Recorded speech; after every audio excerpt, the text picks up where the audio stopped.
After working nonstop for 24 hours to secure two $1.5 million deals, I took a quick bathroom break and dozed off for about 10 minutes. Surprisingly, out of the blue, I received a fine worth $150. At that time, I did not think much about it. However, the next day, when I tried to clock in, I found out that I had been fired for not paying the fine on time. Furious, I stormed into the CEO, who happened to be in my fiancé's office, to confront her, only to be met by her assistant, who said arrogantly, using the restroom during work hours is slacking off. What's wrong with deducting a day's wages? Then he added, the other colleagues can come out in 10 minutes. Why can't you? My fiancé also backed him up. As a senior executive, you should have known better and not made a mistake. You must be severely punished to serve as a warning to others. On my way out, I glanced through the blinds and saw the two of them, tangled together. So, I turned around and called our rival company's CEO. I got a gift for you. I'll give you $3 million if you give me a position at your company. What are the conditions? She asked. I asked dryly, does your company practice limiting restroom breaks there? A seductive laugh came through the phone. Then she asked, Blake Thomas, are you shitting me? Who came up with the idea of using a time limit for a restroom break? I sent my resume over and said, just arrange a position for me. Jane Collins immediately sent me the link for the vice president's position. After that, she asked, is the vice president's position sound good to you? Or should I hand over my CEO's position for you? You're a senior figure at Mia Baker's company, having been with her since the company's inception. I've tried to poach you dozens of times before, but you never agreed to come over. What's changed this time? Did you argue with her? I said irritably, that's none of your business. What you should be thinking about is whether you can use these $3 million orders to lift you from your continuous runner-up position and finally surpass Mia. Jane's voice was clear yet brimming with ambition, as she said, forget about the orders. Without you, Mia's company is nothing. After I filled out the employment information and sent her the contracts and details of the two orders, I said, to a fruitful partnership. Seeing that I was not joking, Jane finally became serious. Blake, if you're truly serious about joining my company, I'll certainly welcome you with open arms. But if this is just an emotional tactic to vent your frustration with Mia, I advise you to think this through. I don't want to hand over the second-in-command position to you only to be stabbed in the back. An emotional tactic to vent my frustration, huh? I only feel a chill in my heart. After all, anyone who hears that a company executive was fired for spending 10 extra minutes in the restroom would feel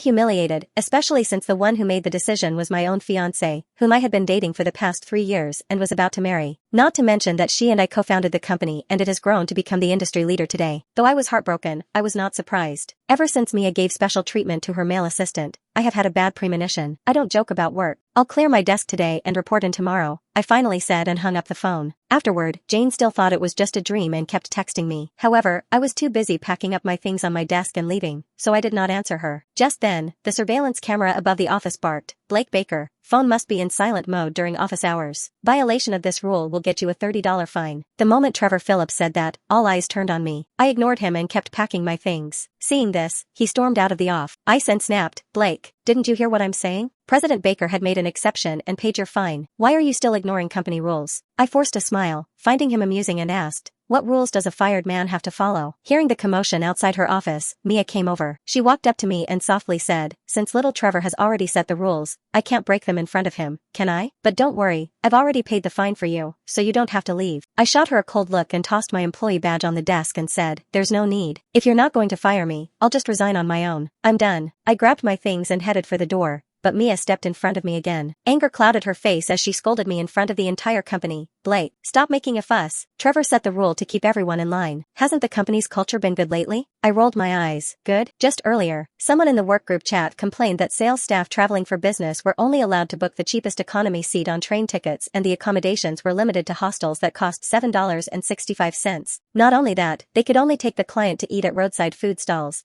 because the company would only reimburse the meal expenses up to $37.50. Anything over that was not covered. Mia allowed Trevor to do this and thought he was saving a lot of money for the company. However, this made the colleagues, who were on business trips, suffer. It was truly unacceptable to meet with bosses and discuss contracts worth millions or even tens of millions of dollars. But our company would only be willing to entertain bosses with a meal that costs less than a few tens of dollars. I thought Trevor was an idiot if he thought $37.50 for a meal was enough. And Mia, that blockhead, actually approved. All of it. Since I had traveled for work recently and barely spent much time in the office, I didn't realize that her company had even set a time limit for restroom breaks, twice a day, 10 minutes each. Sooner or later, her company will be doomed. Ignoring the fine Trevor had just issued for not silencing my phone, I left the company and went home. After sleeping through the afternoon, I decided to cook something delicious for myself. However, just as I set the dishes on the table, I heard the front door unlock. Then Mia and Trevor sat leisurely and helped themselves to my meal. I asked them coldly, I was the one who cooked this. What do you think you're doing? Mia furrowed her brows and asked, didn't you see the messages I sent you? Sure enough, there were several of her text messages on my phone. She hadn't messaged me once in the past month, ever since she hired Trevor. But today, she sent over a dozen messages, all related to Trevor. First, she blamed me for embarrassing her in public. Then she said my behavior upset Trevor so much that he couldn't eat. Finally, she demanded I apologize or she would call off our engagement. It's all your fault for humiliating Trevor in front of everyone today. He didn't do anything wrong and everything he has done is for the good of the company. I'm bringing him home for dinner tonight. Make something elaborate and apologize to him. When Mia noticed the cilantro floating in the soup, she started complaining with disdain and this only made me even angrier. Haven't I told you Trevor hates cilantro? She chided. Are you blind? Pick out every single piece, now. She then picked up a piece of meat for Trevor, blew on it to cool it down, handed it to her and said, this is Blake's specialty dish. Try it. Trevor took a bite directly from her chopsticks. Then, still full of resentment, he said angrily, the food's fine, I guess. But unless he apologizes to me in front of the entire company, I won't forgive him. With the tea kind of attitude, how am I supposed to manage anyone else? He added. Mia turned to me and scolded me. Did you hear that? Apologize to Trevor, or don't even think about coming back to the company, and I'll call off the engagement. We had an agreement that when we were together, we would never use the word break up when we were angry. However, lately, Mia had been using break the engagement several times for Trevor. Now, seeing the two of them flirting in front of me, I was so angry I could have crushed my phone screen. Yeah, there's something that needs to be thrown out, and it's you too. I snapped. With a furious voice, I yelled, Mia, take Trevor with you and get out. You're the one who is having a boy toy and bringing him to the company to flirt, so what am I supposed to say as an apology? As for the engagement, I paused. I'm the one who's breaking it off. Mia's expression turned cold, her tone hostile. This is our wedding home and you think you can just kick me you?